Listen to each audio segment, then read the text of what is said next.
Hello YouTube, it's Rob, Maxwells Grass Cutting Services based in the northeast. I hope everybody's well and having a really good day. Today's video, the Forest Master chipper. Let's have a look at it. So here it is in all its glory. It's the Forest Master Petrol wood chipper, 6 horsepower, and the code for it is FM6DD, and it's the electric start, and it set me back the grand total of £518.95.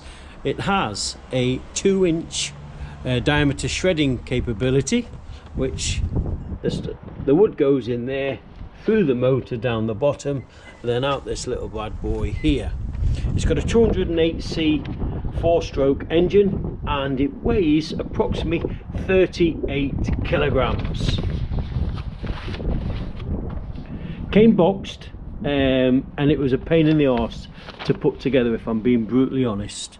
The battery, which this has got an electric battery in there, you can see the start. The battery is underneath and I'm not impressed. Look at all them wires, they're just hanging on there, and it's like it's a bit of an afterthought, because what I did is I put the engine on the base, put it all together, then you had to put the battery underneath, and it was just unprofessional for me. There was no oil supplied with it. You're spending 500 quid. You think they'd give you 600 millilitres of oil.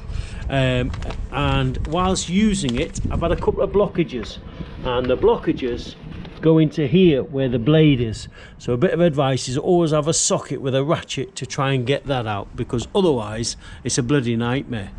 Yeah, not suitably impressed is my first impressions. What I'm going to do, I'm going to go and, this is cold, so I'm going to try and start it for you, show you how it works. Choke on, put the run on, and let's see if we can just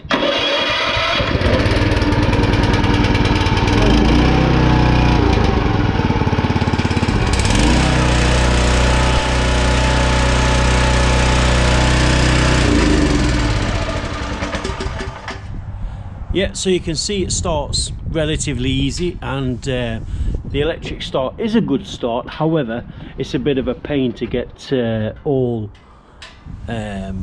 assembled. That's what I'm trying to say. I'll show it you turned round, the sort of other angle, and here it's my understanding that you unscrew that and then there's a screw underneath it, and that's where it tells you whether if oil drips out it's full, and if it doesn't, it's not full. The oil gauge, which is on the other side, it's redundant. I'm not impressed. That's my first impression, but we'll see this bad boy in action, then we'll have a little chat.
So that's the Forest Master chipper. I've got to be honest, I'm not impressed, and I don't know if it was me expecting too much. I thought, as on that job you've just seen, that was a garden clearance and there was loads of shrubs to take down, and I just thought it would shred mulch. Now, I'm no expert, but my expectations were you put it in and it spits it out and it reduces the waste by 10, but it didn't do that. if you put shrubs in there with green leaves on there, it got blocked up, and anything with which was live and a bit of moisture in, it didn't like. It did like dry, dead sticks. Yes, it went through them like a knife through butter. But anything more, I found that I was putting more in the dumpy bag without putting it through than I was putting it through the machine and then into the dumpy bag. Now, I've got a bit of a confession. I bought that machine last year, and it sat in my garage for a long time. And anybody who follows the channel knows that I had a 1 day a week contract on an estate, and I let it go last year. I wasn't happy, and then my plan was to do one-off garden clearances, hedge works, big ticket jobs. But it didn't work out like that, because sometimes in life it doesn't, does it? I filled the spaces quite quickly with regular garden maintenance and mow, blow and goes. And so I didn't get to use it until this year. And I tell you what it is good for. The land-eye hedges. You take the sides up, don't you, and you get all the sort of new growth what you've cut off. You rake that up, you put it into a dumpy bag. But then sometimes you go up, and this hedge I had to go up and I had to use a loppers, because the hedge trimmer wouldn't go through the new growth. It was quite thick, and that was about 2 foot in little branches as I lopped it off. And yours lop down lower than you want to go, and then hedge trim the top. I think you know what I mean. But them sort of wood, stick, land-eye cuttings, they went through brilliantly, and it worked a treat on that. But I don't know, is it me? Am I expecting too much from a chipper? Is a chipper just to chip dry sticks of wood? I thought it would do a bit of mulching as well. Maybe I'm wrong.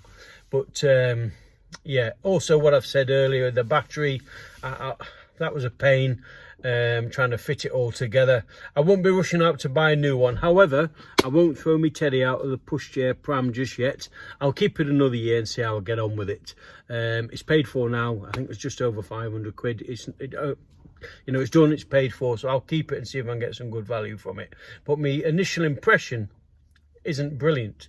And I did watch lots of YouTube videos on it and reviews before I purchased it, and it looked brilliant.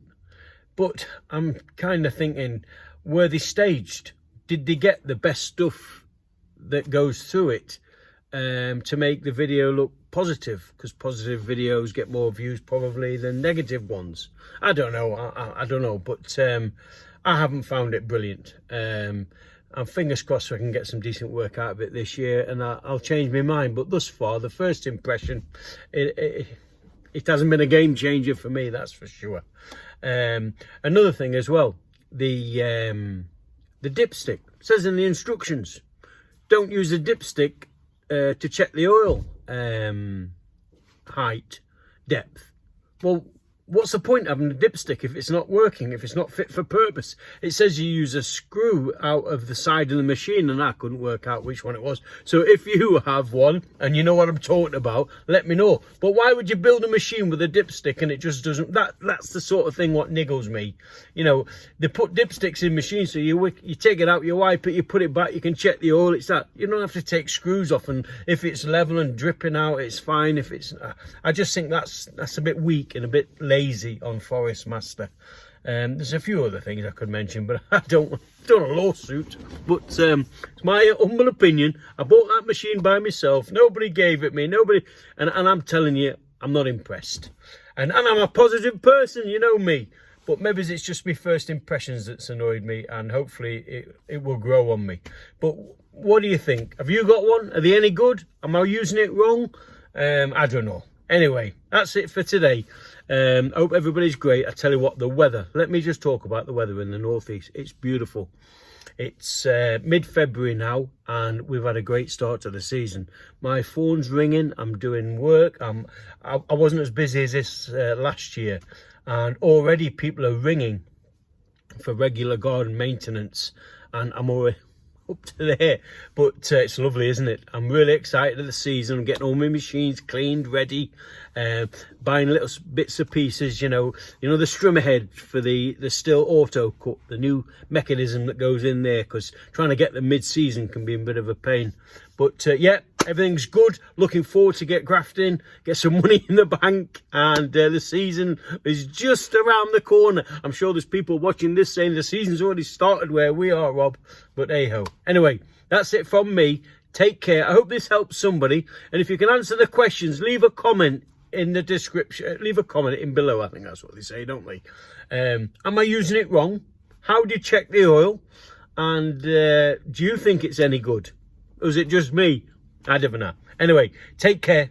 See you on the next one. Remember, when the green gold's growing, keep mowing. All the best now.